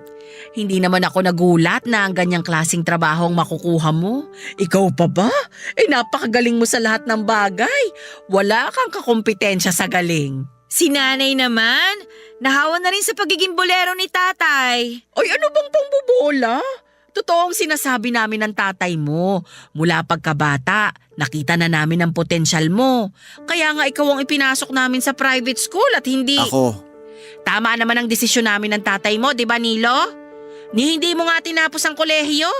Mabuti na lang at una pa lang pinakita mo nang wala kaming mapapala sa'yo. Nay! Oy, bakit? Wala naman akong sinasabing masama ah. Masaya pa nga ako dahil isa lang ang kinailangan naming patapusin ng pag-aaral. Di guminhawa ang mga bulsa namin ng tatay nyo. May natipid pa kami para sa retirement namin. di thank you pala sa akin. Thank you talaga sa kahinaan ng ulo at diskarte mo. Ipagpatuloy mo yan. Mas lalo ako nabusog sa pagtatalo niyo mag-ina. Kahit tubig, ayoko na. Busog na rin ako sa bunganga ni nanay. Lalabas muna ako. Sandali, Kuya Nilo. Huwag mong sabihing busog ka na rin. Parang hindi pa kasi. Mukhang gutom at uhaw ka pa sa mga papuri ni nanay. Kuya, hindi naman… Hayaan mo siyang dumakdakulin. Gutom lang yan sa atensyon. Pagkatapos mong kumain, ipagtitimpla kita ng kape at bibili ako ng ensaymada. Kwentuhan mo kami ng tatay mo sa bago mong trabaho. Hindi ko nagawang ipakita ang sigla ko sa magulang ko habang nagkukwento tungkol sa bagong trabaho ko. Nalungkot ako sa sinapit ng naging usapan naming pamilya. Inasahan kong magiging masaya kami ng araw na yon pero nabaliktad ang mga nangyari. Hindi naman nakahalata ang mga magulang ko at nakinig lamang sila sa akin habang nagkukwento ako tungkol sa trabaho ko. Nakafocus sila sa akin at parabang walang nangyaring tensyon sa pagitan nila at kay Kuya Nilo. Nasanay na nga siguro silang maliitin si Kuya Nilo Papadudut. Doon ako mas lalong nalungkot dahil sarili nilang anak ang pinagkakaita nila ng pagmamahal at binibigyan ng kagaspangan ng ugali. Kaya hindi ko rin masisi noon si Kuya Nilo kung bakit lumayo ang loob niya sa aming lahat. Kahit ako ay dinamay niya sa alitan nila ng mga magulang namin. Naiintindihan ko naman siya dahil nga sa tuwing kinukumpara ako sa kanya ng mga magulang namin ay lagi siyang nasa ibaba at ako lagi ang nasa itaas. Hindi ko naman kontrolado ang mga utak at bibig ni nanay at tatay kaya wala rin akong magawa sa sitwasyon ng aming pamilya. Hindi ko rin naman kayang manindigan noon para kay Kuya Nilo dahil ayokong kalabanin ang mga magulang ko. Lagi akong may nakatagong takot sa puso ko kapag ang mga magulang ko na ang pinag-uusapan. Hindi ko sila kayang makitang madismaya dahil nakasanayan kong makita silang proud sa mga ginagawa ko. Kaya nga siguro buong buhay ko ay wala akong ibang ginawa kundi ang habulin ang approval nila. Kabaliktaran naman noon si Kuya Nilo.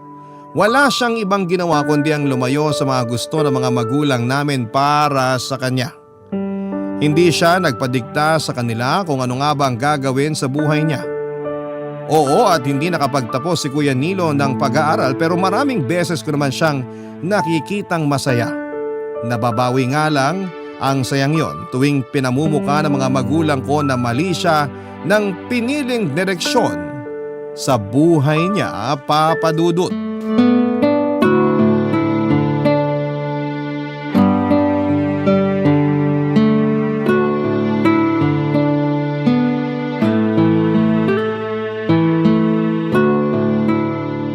Parang ang hina mo kumain ngayon, Colleen ah. Hindi ka ba nasarapan sa niluto ko? Masarap po ang luto niyo, Nay. Ay parang hindi naman. Kung hindi mo gustong niluto ko ngayon, ayos lang naman. May gusto ka bang ipaluto sa akin? Longganisa, bangus, hotdog. Nay, hindi niyo na po kailangan mag-abala. Masarap po ang niluto ninyo. Bakit nga hindi mo ginagalaw masyadong nasa plato mo? Parang napipilitan ka lang. Hindi po, Tay. Konti lang po sanang kakainin ko ngayon. O bakit naman? Lalabas po kasi kami ni Miguel mamaya. Nag-aaya siyang kumain sa labas tapos manonood po kami ng sine. Ay, si Engineer Miguel! Bagay talaga kayo ng nobyo mong yon. Pareho kayong may tinapos sa pag-aaral. Maganda pa ang mga trabaho ninyo. Kailan pa siya nakabalik? Kala ko nasa Singapore pa siya. Last week lang po kaya lang hindi kami nakapagkita kaagad pagdating niya kasi may dinner po sila nung family niya. Buti pa si Miguel Laging inuuna ang pamilya. Parang si Colleen. Sana lahat ng anak katulad nilang dalawa. Kung kailan ganado na ako sa pagkain tsaka naman may biglang magpaparinig. Kung marunong ka lang sana gumaya kay Colleen, hindi ka na dapat pinaparinggan ngayon. Pwede naman pigilan na pagpaparinig. Hindi naman kasi kailangan yan. Di wag kang makinig sa mga parinig namin. Simple lang. Madali lang unawain kahit hindi ka pa nakapagtapos ng pag-aaral. Ayan na naman.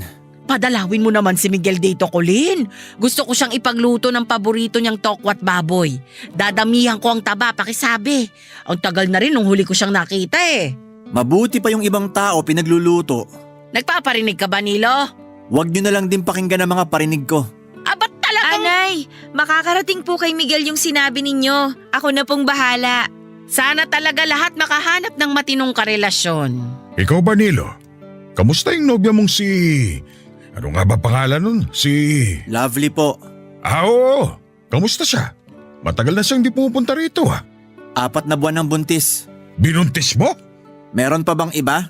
Hoy Nilo, hindi ganyan ang tamang pagsagot. Ako nga po ang nakabuntis. Palamunin ka na nga rito sa bahay. Talagang magdadagdag ka pa ng isa.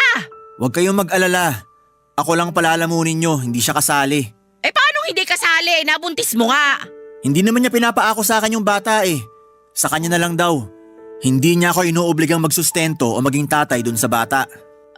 Ay, matalino pala si Lovely Akala ko talaga tulad mong walang utak. Alam niyang wala siyang mapapala sa'yo. Tama yan. Ayoko rin naman ng obligasyon. Palamunin niyo na nga ako rito, di ba? Colleen anak. Ano po yun, Nay? Salamat at lumaki kang may utak ha. Hindi ka tulad ng iba riyan. O siya, tapusin mo na yung kinakain mo para makapag-prepare ka pa para sa date nyo ni Miguel.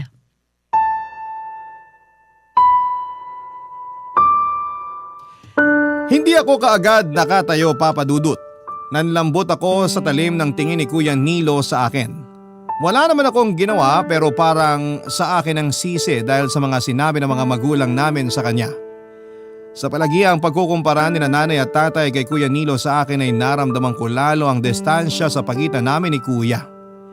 Noong mga bata pa kami ay malapit naman kami sa isa't isa kaya lang ay noong nagsimulang mapansin ng mga magulang ko ang katamaran ni Kuya Nilo sa pag-aaral ay doon na nagbago ang lahat. Napansin nilang hindi ganong kagaling sa eskwelahan si Kuya Nilo samantalang ako naman noon ang laging nangunguna sa klase. Kaya yun na ang naging paraan nila para laging ikumpara si Kuya Nilo sa akin. Nung una ay hindi naman yon masyadong nakaapekto sa kanya, Papa Dudut. Kaya lang noong inaraw-araw ng mga magulang namin ang pangaral sa kanya at pagkukumpara sa aming dalawa, ay doon na nagbago ang lahat. Nawala na ang dating sigla ni Kuya Nilo. Mailap na rin siya sa amin lalo na kay nanay. Lagi na lang siyang nakakulong sa kwarto para lang maiwasan kami. Mas lalo tuloy nagalit si nanay dahil pakaramdam nila ay gumagawa ng hindi maganda si Kuya. Pero sa totoo lang ay alam ko noon na gusto lamang niyang hindi mahusgahan ang mga magulang namin. Gusto lamang niya noon na makalayo sa mga matatalas na salita ng mga magulang namin. At higit sa lahat ay mailayo sa akin at sa mga achievement ko sa buhay. Naging ganon ang sistema hanggang sa pagtanda niya. Hindi na siya nakabawi sa pag-aaral kaya naman pinili niyang huwag na lamang tumuloy sa kolehiyo. Inasahan ko na yon at inasahan na rin yon ni nanay pero hindi nila pinadali kay Kuya ang naging desisyon nito. Lagi nilang pinapaalala kay Kuya ang pagkakamali niyang talikuran ng pag-aaral at ang kanyang kinabukasan. Papa Dudut, naniniwala kong hindi mahina ang utak ni Kuya. Hindi lang siya sumusunod sa nakagawian ng lahat. Pero alam kong malaki ang kakayahan niya sa ibang bagay. Sana lang talaga ay napagbigyan siya ni nanay na ipakita ang kanyang galing sa ibang mga bagay ng mga panahong yon, Papa Dudut. Barangay Love Stories. Barangay Love Stories. Nagpatuloy ako sa paghakot ko ng mga magagandang bagay sa career, love life at kung saan-saan pa. Nakita yun ng mga magulang ko at tulad ng dati ay puring-puri na naman sila sa akin. Siyempre aaminin kong masarap sa pakiramdam ang mapansin ang galing. Pero may halo ring guilt dahil habang ako ang umaangat, ang Kuya Nilo ko naman ang bumabagsak. Mas lalo tuloy naha-highlight ang mga maling nagawa ni Kuya Nilo. Mas nakita ang galit at pagkadismaya ng mga magulang ko sa kanya. Kaya minsan ay parang ayoko na ring sabihin ang mga magagandang nangyayari sa akin, Papa Dudut, dahil kapalit noon ay ang pangungutya nila kay Kuya Nilo. Kaya lang kahit na hindi naman ako magsabi ng mga na-achieve ko ay talagang matik na kinananay na hanapan ng mali ang kuya ko. Hindi ko na rin alam ang gagawin ko sa mga magulang ko at hindi ko na alam kung paano sila hihikayatin para makita ang mga magagandang bagay kay Kuya Nilo. Masyado nang madilim ang paningin nila pagdating kay Kuya. Bagsak na ang tiwala nilang makakabangon at magbabago pa siya. Katulad na lamang nung isang beses na nagkaroon ng aberya sa isang kapitbahay naming pastor. Dahil yon sa nagawa ni Kuya Nilo. Napabarangay si Kuya at nalaman yon ng mga magulang namin. At tulad nga ng inaasahan na isang damakmak na sermon ang inabot ni Kuya mula kina nanay. Hindi ko pa noon alam ang buong nangyari basta may nagpunta lamang na mga taga-barangay sa aming bahay para ipasundo sina nanay. Nasa barangay hall daw si Kuya at may atraso siya sa isa sa mga kapitbahay namin. Nagmadaling gumayak ang mga magulang ko at naiwan naman ako sa bahay at hinintay na lamang silang makauwi. Medyo natagalan bago sila nakauwi ng bahay. Napahaba ang diskusyon at malamang ay walang nagpatalo sa magkabilang panig. Nung nakauwi sila ay naunang pumasok ng bahay si Kuya Nilo. Papasok na sana siya sa kanyang kwarto nang hilahin siya ni nanay para kausapin at pagalitan. Nakasunod lang si tatay at ramdam ko rin sa kanya ang galit kahit na hindi siya nagsasalita noon, Papa Dudut.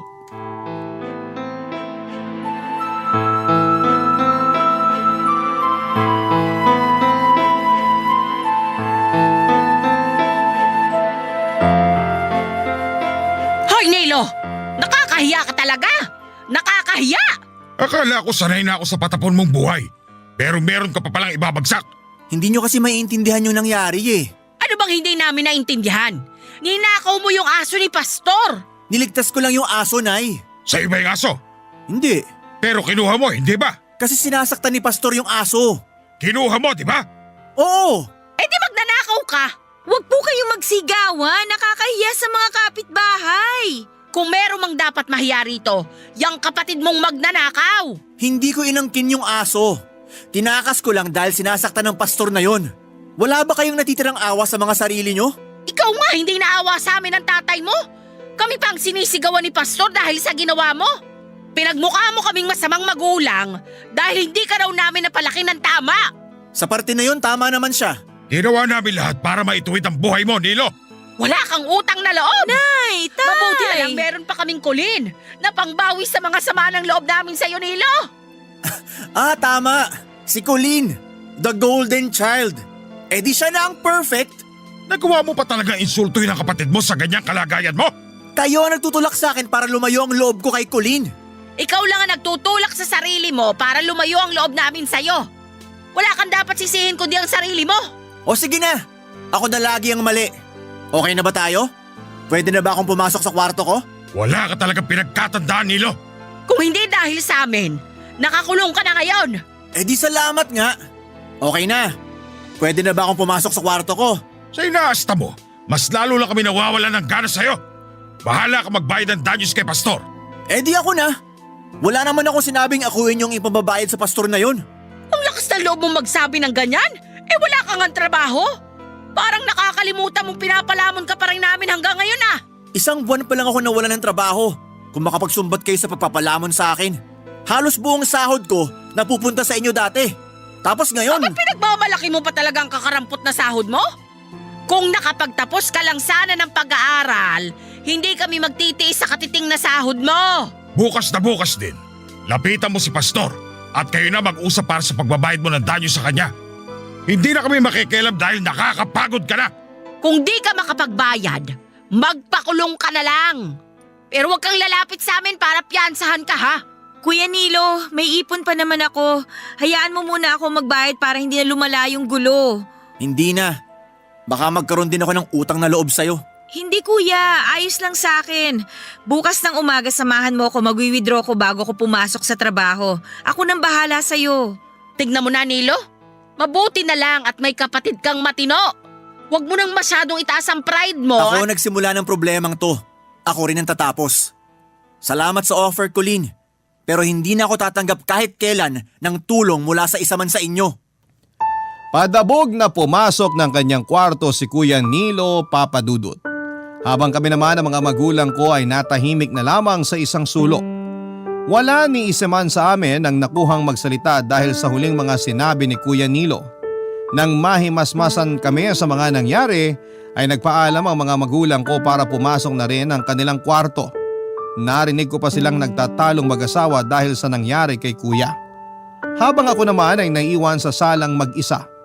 Napaupo na lamang ako sa may sofa at saka pilit na iniintindi ang sitwasyon naming pamilya. Lalo na si Kuya. Habang ginagawa yon ay hindi ko naiwasang alalahanin ang kabataan naming magkapatid. Na mga panahong maayos at payak pa ang lahat. Nang mga panahong inosente pa kaming dalawa sa mga madidilim na sulok ng aming pamilya. Tulad ng nabanggit ko sa inyo nung una ay close talaga kaming magkapatid. Wala akong ibang naging kalaro, si Kuya Nilo lang.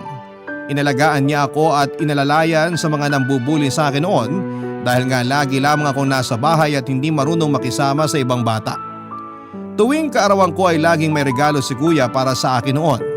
Iniipon niya ang baon niya sa araw-araw para may ipambili ng kahit na anong mumurahing laruan at cupcake.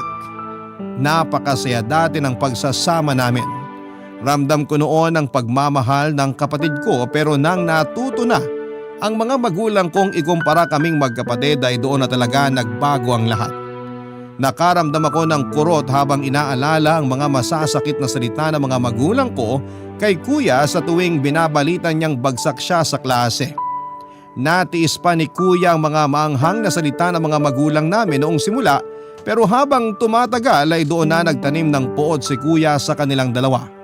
Nadamay na rin ako lalo na noong masyado ng malalim ang pagkukumpara sa aming magkapatid. Hanggang isang araw ay wala na siyang biniling laruan o cupcake para sa akin. Hanggang isang araw, kahit ang simpleng pagbati ng happy birthday sa akin ay hindi na rin niya nagagawa. Hanggang isang araw, tumaas na ang pader na tinayo niya sa pagitan naming dalawa. Hanggang isang araw ay hindi ko na siya kilala, Papa Dudut.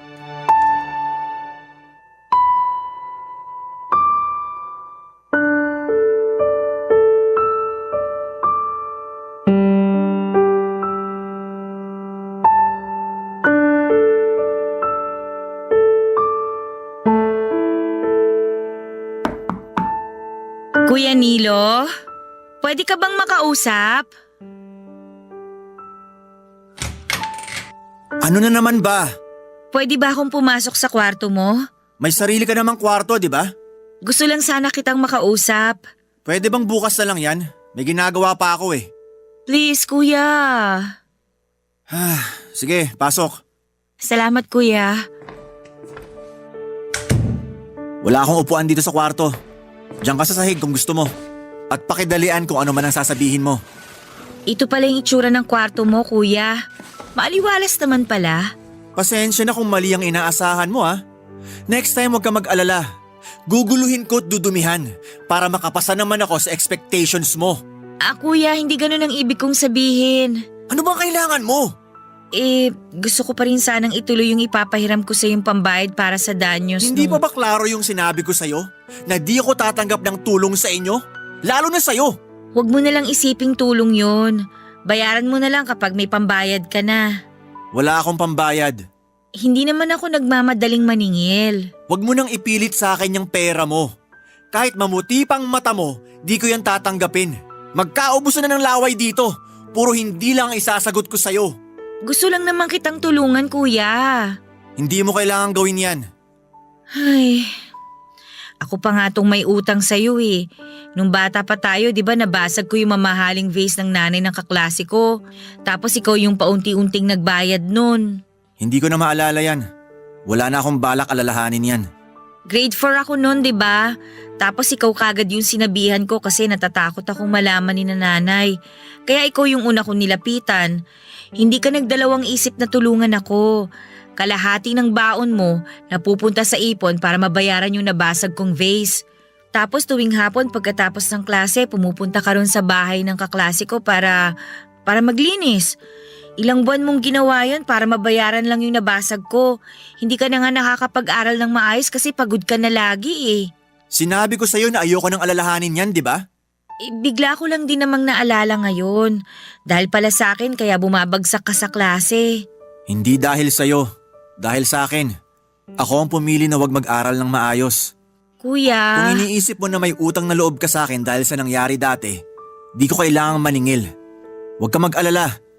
Ginawa ko lang kung ano yung sa tingin kong tama dati. Kaya nga salamat doon, kuya. Habang buhay kong ipagpapasalamat yun sa'yo. Dahil sa'yo, hindi nalaman ni nanay ang nagawa kong mali. Niligtas mo ako. Paano kaya kung malaman ni nanay yung nagawa mong mali at di ka tanggap-tanggap? Naku, baka pagtawanan na lang namin ni nanay yung tungkol dun sa nabasag kong vase. Bayad na yung kasalanan ko ron dahil sa'yo. Hindi naman yun ang sinasabi kong maling ginawa mo. Ha? Anong ibig mong sabihin? Alam mo kung anong ibig kong sabihin. Good night. Napatulala ako ng ilang segundo sa malaman na mga sinabi ni Kuya Nilo sa akin. Naghintay pa ako na dugtungan niya yon pero nagtungo na siya sa pintuan ng kwarto niya at binuksan. Hudyat na kailangan ko nang lumabas ng kwarto niya, Papa Dudut. Wala naman akong nagawa kundi ang maglakad palabas ng kwarto. Pagkalabas ko ay nilingon ko pa siya pero agad niyang sinarado ang pintuan. May gusto pa sana akong sabihin at tanungin pero dahil sinarado na niya ang pagkakataon na gawin yon ay wala akong nagawa kundi ang lumakad palayo sa kanyang kwarto. Binala ko pang pumasok na rin sa kwarto dahil late na at kailangan ko nang matulog. Pero hindi ko maintindihan ang sarili ko kung bakit mas pinili kong lumabas ng bahay at doon nagpa siyang mag-isip. Pinag-isipan ko ang huling sinabi ni Kuya Nilo. Aaminin kong naapektuhan ako sa mga sinabi niya kahit na wala namang diretsang sagot sa kung ano nga ba ang tinutukoy niya. Natagalan bago ako pumasok sa loob ng bahay dahil hindi ko magawang pakalmahin ang sarili ko.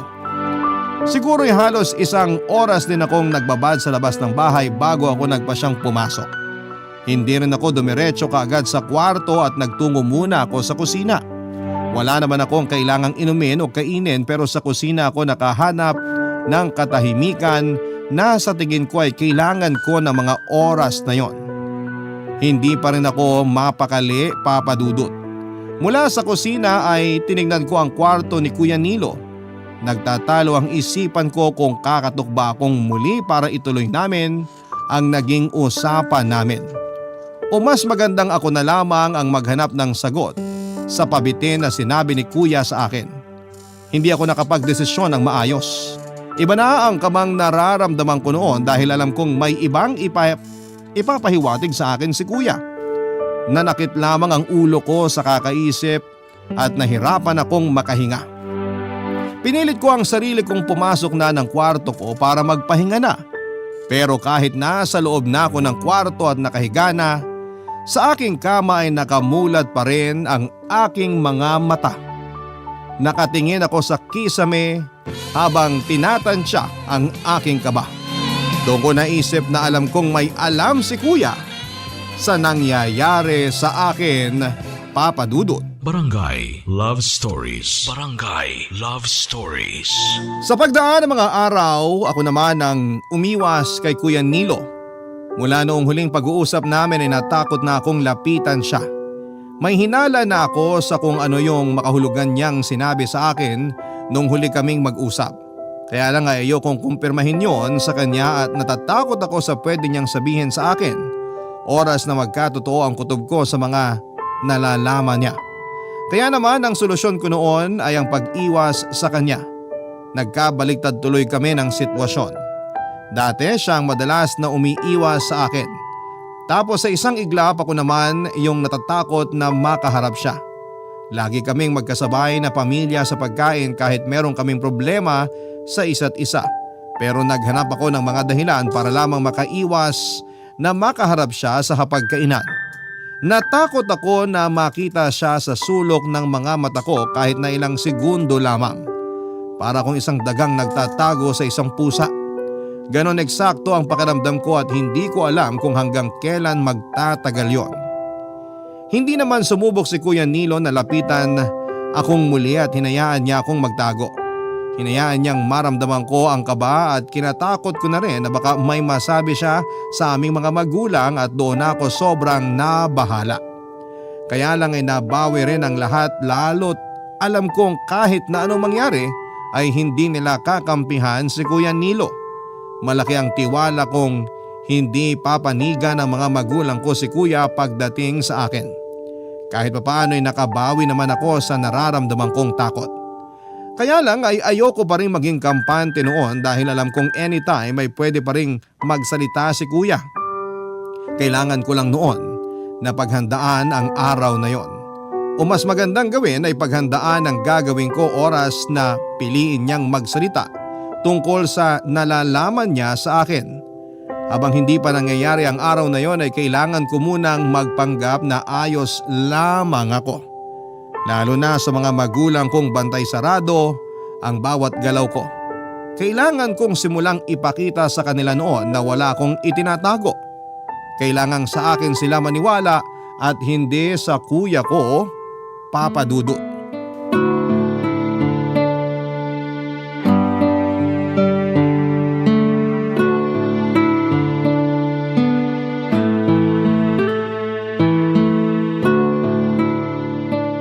Parang hindi ka interesado sa niluto ko, Colleen. Hindi naman po, Nay. May iniisip lang po ako sa trabaho. Ito talagang anak ko. Kahit nasa bahay na, trabaho pa rin ang nasa isip. Napakasipag talaga. Kung sana ganyan din ang panganay mo, wala sana tayong problema ngayon. Teka, asan nga ba si Nilo? Na-traffic daw. Hindi na raw makakasabay sa pagkain. Hayaan mo na yun. Matanda na siya. Hindi na kailangang alalahanin pa. Maganda rin na hindi natin makasabay. Masyadong mabigat kasama si Nilo. Parang lagi pasan ang lahat ng problema sa mundo. Ewan ko ba sa anak mong yun? Change topic na po tayo para hindi na kayo ma-stress. Ay oo, bigla akong naalala. Kanina pala nakasalubong ko si Mariel. Yung kabatch mo nung college. Opo. Kumusta po siya? Wala na po akong balita sa kanya kahit sa Facebook. Tinatanong ka. Sabi ko hindi na kita nakikita. Po? Bakit naman po ganun ang sinabi ninyo? Mukhang napariwara na sa buhay si Mariel. Pagkakita nga sa akin, imbis na kumustahin, nagtatanong kung may extra raw ba akong pera. Umuutang sa inyo? Hindi nga utang Gusto lang humingi. Akala ko nung una nagbibiro pero seryoso pala. Binigyan niyo po ba? Aba syempre hindi. Kasalanan ko ba kung hindi niya pinagigi ang buhay niya? Kaya nga nung tinatanong ka niya, sinabi ko agad na wala akong balita sa'yo. Baka hingang ka pa ng pera, mahirap na. Halata naman po yung pagsisinungaling ninyo. Ayos na yon para maramdaman niyang ayokong lumapit siya sa'yo. Baka mahawa ka pa niya ng kamalasan sa buhay Baka sali lang sa usapan niyo mag-ina ha? Maski ako, may nakasalubong pero kaklase naman ni Nilo ng elementary. Si Marcos. Teka, parang naaalala ko yan. Siya ba yung laging absent sa klase at laging pinapatawag sa principal's office? Oo, siya rin yung nagnakaw ng wallet ng teacher nila ni Nilo. Anong balita sa kanya? Hindi ko na nakikita ang batang yun Di ba taga kabilang barangay lang yun dati? Naisip ko nga baka nakulong na yun nung tumanda Diyan ka nagkakamali. Kababalik lang galing Thailand. Anong ginawa sa Thailand? Doon ba naghasik ng lagim? May mga negosyo pala siya ng tela ron. Nakakatuwa. Umuwi lang talaga ng Pilipinas dahil sa kasal ng kapatid niya. Aba, mapera na pala siya. Sino bang mag-aakalang magiging maganda ang buhay ng batang yun? Dati halos sukuan na ng mga magulang niya.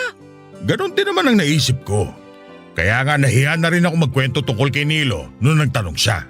Kunwari na lang nagmamadali na akong umuwi. Sana hindi nakahalatang umiiwas ako. Tama lang yung ginawa mo. Ganyan din ang gagawin ko kapag may nangumusta kay Nilo. Makaiwas lang talaga sa kahihiyan. Ay, Si Nilo na kaya ng kulelat sa batch nila. Nakakalungkot lang talaga. mabuti na lang at may pangbawi tayo sa usapan. Mabuti na lang at andyan si Colleen para mailigtas tayo sa kahihiyan. Hindi ba, Colleen? Colleen, ayos ka lang? Parang namumutla ka, anak. Nahihilo ka ba? Masama ang pakiramdam. Ayos lang po. Ituloy niyo lang po yung Ay! Buntis si Colleen! Magkakapo na tayo! Nanlaki ang mga mata ko sa narinig kong sinabi ng mga magulang ko kasunod ng pagsusuka ko. Bigla akong kinabahan dahil parang meron na ang kumpirmasyon sa nangyayari sa akin noong mga nakaraan. 2 buwan na rin kasi akong na-delay sa aking dalaw. Bukod pa doon ay meron akong kakaibang nararamdaman sa aking katawan na hindi ko maipaliwanag. Yun ang unang beses na naramdaman ko yon, Papa Dudut, at ni hindi dumampi sa isipan ko noon na baka buntis ako. Mas naisip ko pa na dahil yon sa madalas kong pagpupuyat, sa kabundok na stress na inaabot ko sa trabaho, at sa kakaisip sa mga sinabi ni Kuya Nilo. Kaya lang nang naduwal na ako sa lababo at sinabi ni Kuya na buntis ako, ay doon na ako natakot. Doon na nagkaroon ng kasagutan ng mga napapansin kong pagbabago sa katawan ko. Napailing na lamang ako at hindi makalapit muli sa lamesa. Habang naririnig ko ang masayang usapan ng mga magulang ko sa hinala nilang buntis nga ako. Nakaisip na sila ng mga pangalan ng magiging apo nila. Nakaisip na rin sila kung saang ospital ako dadalhin sa araw na manganganak na ako. Nagtalo na rin sila kung mas maganda bang panganay ang babae o lalaki. Mas lalo akong nahilo at nasuka sa mga narinig ko sa kanila. Nagpaalam ako para pumunta ng CR, hindi para linisin ang bibig ko kundi para magtago sa mga naririnig ko sa mga magulang ko. Hindi ko kinatuwa ang usapan nila. Mas lalong hindi ako natuwa sa nangyari sa akin. Napaupo na lamang ako sa sahig ng banyo habang pilit na inaabot ang gripo para buksan yon. Nang mabuksan ko ang gripo at nakontento ako sa ingay na dulot ng tubig na lumalabas doon, ay saka ako umiyak. Iniyak ko ng todo ang nararamdaman kong pagkabigla at takot. Alam kong sapat ang ingay ng tubig sa gripo para mapagtakpan ang ingay ng pag-iyak ko. Hindi naman nakahalata ang mga magulang ko at natagalan din bago ako nakatayo mula sa pagkakasalampak ko sa sahig. Nang makabawi ako ng lakas, ay naghilamos ako mula sa naipong tubig sa timba at saka ako lumabas ng banyo na parang walang nangyari. Nakangiti akong sinalubong ng nanay ko at inassure akong ayos lang ang pakiramdam ko. Alam niyang normal yon dahil nangyari na yon sa kanya noong ipinagbuntis niya kami ni Kuya. Pinilit kong ngumiti at pinilit kong gumawa ng dahilan para makaiwas sa sayang nararamdaman nila. Nagpaalam ako na kung pwedeng umidlip muna. Pinayagan naman nila ako at hinayaan nang makapasok sa kwarto ko. Nakatulog naman ako kaagad dahil sa pagod ko sa pag-iyak.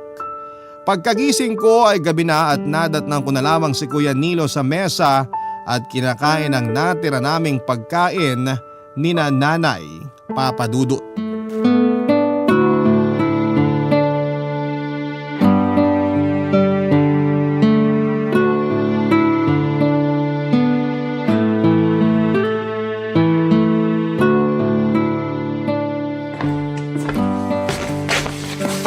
Nasaan si nanay? Umalis. Saan daw nagpunta? Namili ng mga prutas. Para saan? Para sa pinagbubuntis mo. Hindi pa naman sigurado. Sigurado na yan. Kung makapag-desisyon ka, kala mo naman nandito ka kanina. Narinig ko yung mga kwento nila mag-asawa bago umalis. Parang andito na rin ako kanina. Hanggat walang kumpirmasyon sa doktor, hindi kayo pwedeng mag-decide kung anong nilalaman ng tiyan ko. Sabi mo eh. Pakialamero. Wala naman akong ginawa sa'yo ah. Anong wala? Ikaw nga yata ang dahilan kung bakit sumama ang pakiramdam ko eh. Dahil sa stress ko sa'yo kaya na-delay ang dalaw ko. Kaya panay ang suka ko. Bakit? Ako ba nakabuntis sa'yo? Bakit di mo isisi sa boss mong nakabuntis sa'yo? Paanong... O baka naman yung assistant ng boss mo? Sino ba sa kanilang dalawa? Saan mo nakuha yung mga balitang yan? Huwag mo nang tanungin. Di rin ako aamin. So kanino nga? Kay boss o kay assistant? Huwag kang gumawa ng kwento, kuya ha?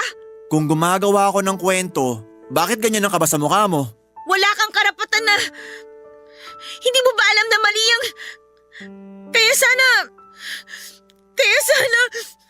Ay, huwag kang umiyak dyan. Hindi yan makakatulong sa pinagbubuntis mo. Hindi nga ako buntis!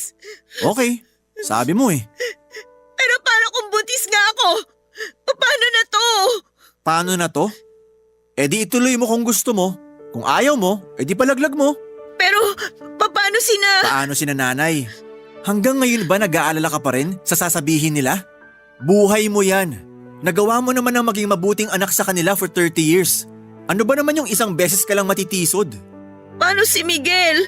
Ayan ang wala akong maisasagot sa'yo. Kung bakit naman kasi sa ibang lalaki ka nagpabuntis at hindi sa sarili mong boyfriend? Ipaako mo na lang sa kanya.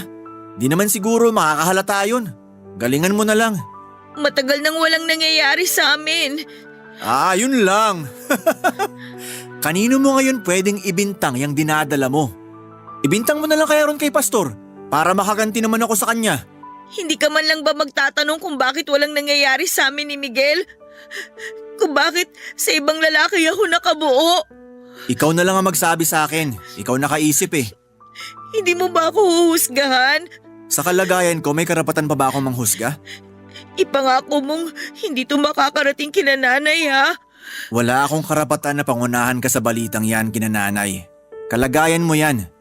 Ikaw ang unang magsasabi sa kanila kapag kaya mo na. Kuya, Dalian mo magsalita, baka bumalik na si nanay. nymphomaniac ako kuya.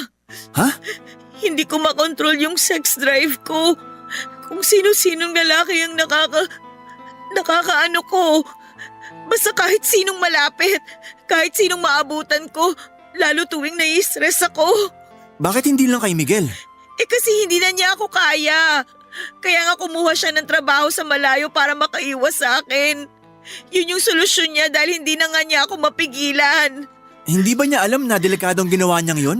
Delikado rin naman ako sa sarili ko Naiintindihan ko siya kung bakit. Bakit di ka nag-ingat? Paano ka na niyan? Paano na si nanay? Ikaw na nga ang problemado na gawa mo pang isipin si nanay. Ayoko madismaya sila sa akin, kuya. Ay, lalabas muna ako. Teka, saan ka pupunta? Bibili ng pregnancy test. Hintayin mo ako, babalik ako.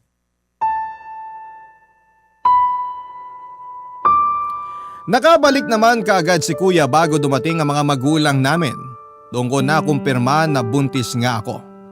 Napaiyak na lamang ako dahil sa takot at hindi ko napaghandaan ang sitwasyon ko. Lalong hindi ko alam kung kanino ipapaako ang ipinagbubuntis ko. Alam kong kapag nalaman na ng lahat ang ipinagbubuntis ko ay isa nang masisira lahat ng pinaghirapan ko. Una ay ang tiwala ng mga magulang ko.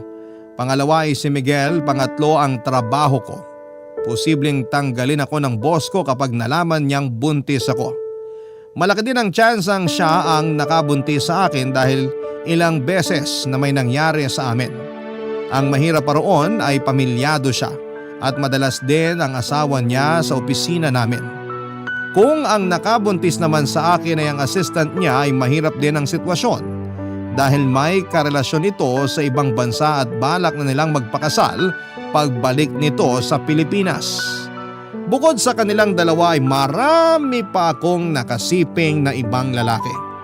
Pero malakas ang pakiramdam ko na sa boss ko o sa assistant niya ang dinadala ko dahil sila lang naman ang nakailang ulit sa akin.